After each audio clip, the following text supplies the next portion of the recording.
Kahit hindi umamin ng Kim Pao sa kanilang hinihinalang romantic relationship, kumbinsido ang mga fans na may nagaganap sa dalawa. Nahagip muli ng kamera sina Kim Chiu at Paolo Avellino na sabay na nagja-jogging sa isang open area.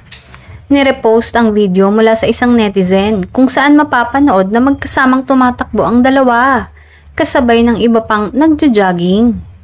Hindi na dinetalye kung saan nakuna ng pagja-jogging ng dalawa, pero malinaw na hanggang sa pag-exercise ay magkadikit ang dalawa. Posibleng matapos makabalik ng Pinas mula sa ASAP California show nitong mga nakarang araw, agad na nagbanding sa jogging ang magka-love team. Samantala, napansin ng mga netizen na finalo ng mga aktres na sina Kim Chiu at LJ Reyes ang isa't isa sa Instagram. Makikita sa Instagram ni Kim at LJ na nakafollow sila sa isa't isa. Lumalabas na nakatagpo si Kim ng kasangga sa paborito nitong exercise. Matatandaan na naging kasintahan noon ng katambal at naliling kay Kim na si Paolo Avellino si LJ. May isa silang anak na si Aki.